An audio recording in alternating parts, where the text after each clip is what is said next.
মাটির উঠোনে একসঙ্গে বের হয়ে আসে শত শত হাঁস। দল বেঁধে তারা এগোতে থাকে সামনে থাকা খোলা জায়গার দিকে। পাশে গাছ, একটু দূরে পুকুর। এই চলাচল, এই শব্দ, সবকিছু মিলিয়ে এখানে দিন শুরু হয় হাঁসের ছন্দে। খাবার দেয়া শেষ হতেই চারদিকে ছড়িয়ে পড়ে হাঁসগুলো। কেউ ঘোরাফেরা করে খোলা জায়গায়, কেউ সরাসরি নেমে যায় পুকুরে। পানিতে নেমে তারা সাঁতরে বেড়ায়, মাথা ডুবিয়ে খোঁজে খাবার, আবার আসে পাড়ে উঠে। সবকিছুই চলে নির্দিষ্ট নিয়মে, নেই কোনো তাড়াহুড়া। দুপুরের দিকে আবার দেয়া হয় খাবার, বিকেলেও চলে একই কাজ। সন্ধ্যা হলে হাঁসগুলো নিজেরাই ফিরে আসে ঠিক করা জায়গায়। আসলে এটা হচ্ছে নিয়মের বহির্ভূত। যদি আমি টাইম মেনটেন করে সব জিনিসের সঠিকভাবে টাইম মেনটেন করতে পারি, তাহলে ওরা ওই টাইম অনুসারে করেই চলে। আমার 320 কেজি খাবারের দরকার হয়। আর 320 কেজি খাবার হলে শুধু আমি একাই কাজ করি না, কাজের লোক আছে 2 জন, আবার ফ্যামিলিগত সবাই উদ্যোগ। এটা আপনাদের আমার ছোট বাচ্চা থেকে শুরু করে আমার বাবা পর্যন্ত। এই ব্যস্ততার মাঝেই বদলে গেছে একটি পরিবারের জীবন। পটুয়াখালীর দুমকি উপজেলার দক্ষিণ মুরাদিয়া গ্রামের এই খামার আজ শুধু হাঁস পালনের জায়গা নয়, এটি হয়ে উঠেছে আয়ের প্রধান ভরসা। হাঁস পালন একটা লাভজনক পেশা এবং এদের রোগ ব্যাধি খুবই কম।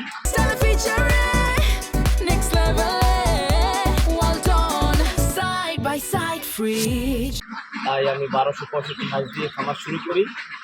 তো ভ্যাকসিন না করাতে একবার হাঁসের অসুখ হয়, ডাকলে আক্রান্ত হয়। সেখান থেকে আমরা একটা বড় শিক্ষা নেই যে পরবর্তী সময় আমরা ভ্যাকসিন কমপ্লিট করি।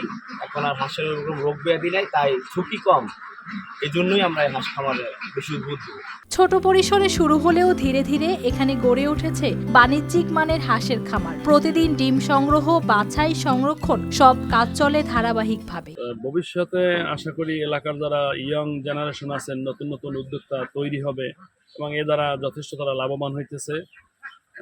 আর এলাকার মানুষেরও যথেষ্ট উপকার হইতেছে। আমরা এখান থেকে ডিম নিতেছি, আমরা উপকৃত হইতেছি। খামারের দায়িত্বে থাকা তরুণ উদ্যোক্তা নিয়মিতই করেন হাঁসের পরিচর্যা। খাবার তৈরি থেকে শুরু করে পুকুর ব্যবস্থাপনা সবকিছুতেই রয়েছে নজর। আমাদের এলাকার মানুষ এই হাঁস দেখা অনেকেই উৎসাহিত এবং তারা পালন করতে চায় এবং তারা বলে যে আপনি যে হাঁস পালন করিতেছেন এটা একটা ভালো জিনিস।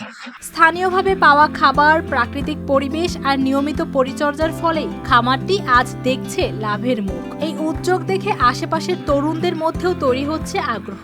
আমরা প্রাণী সম্পদ দপ্তর তাদের জন্য অনেক কাজ করতে পারি। তাদের হাঁসের যে ভ্যাকসিনগুলো, ইম্পর্টেন্ট যে ডাক্তারের ভ্যাকসিন, কলেরা ভ্যাকসিন, এগুলো আমরা সরবরাহ করে থাকি। পাশাপাশি তাদের প্রশিক্ষণের ব্যবস্থা করে থাকি এবং তাদের পরামর্শ দিয়ে থাকি যাতে হাঁস তাদের লালন পালন করতে তাদের জন্য কোনো অসুবিধা না হয়।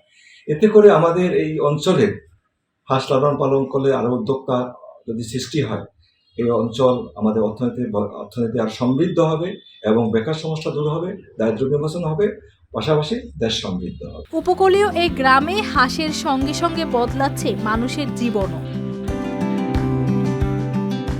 News desk, RTV।